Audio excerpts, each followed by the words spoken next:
السلام عليكم ورحمة الله وبركاته. ازيكم حبايب قلبي؟ عاملين ايه؟ رب تكونوا بخير.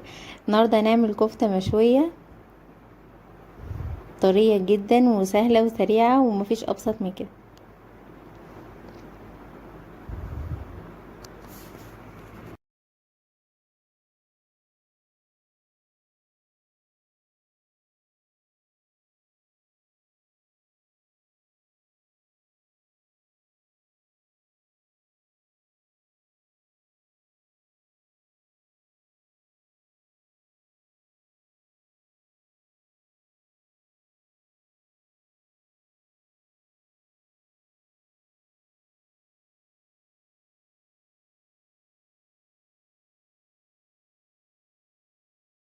يلا بينا نبدأ الفيديو بتاعنا ونشوف عملناها ازاي.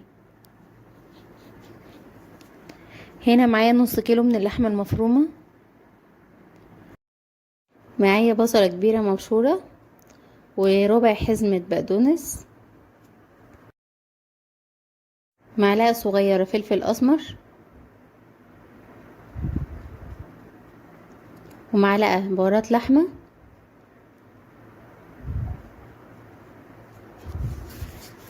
ومعلقة 7 بهارات،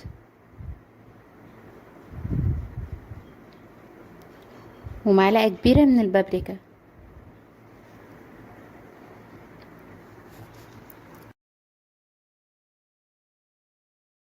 معلقة توم باودر،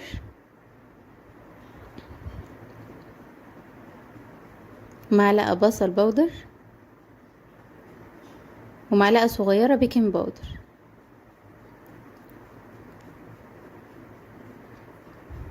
ومعايا كوباية من الزبادي هنا بيديها طراوة وطعم حلو جدا. هبتدي اعجن المكونات مع بعض كويس جدا. هنا ممكن تضربيها في الكبة او تعجنيها بايدك زي انا ما بعمل كده.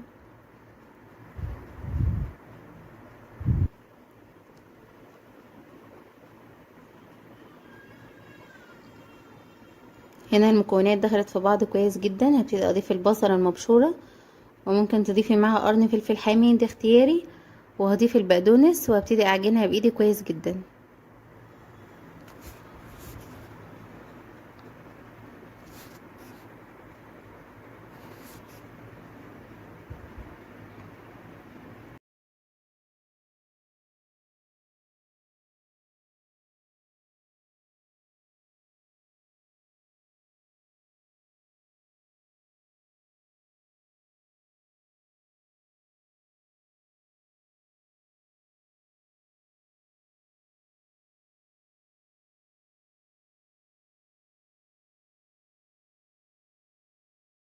بقت معايا بالشكل اللي انتوا شايفينه.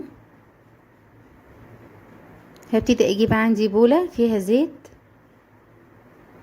3 معالق كبار من الزيت، وابتدي اضيف معلقة من البابريكا واقلبهم كويس جدا. الخليط ده اللي احنا هنصبع بيه كفتة، هيديها لون وطعم حلو جدا.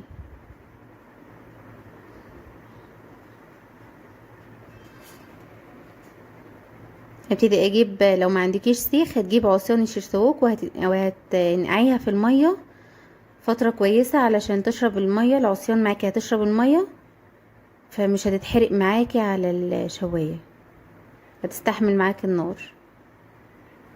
هبتدي اقابل ايدي كده بالخليط اللي احنا عاملينه واصبع الكفتة، مش هتفك منك وهتكون كويسة جدا. جربيها بطريقتي وباذن الله هتعجبك.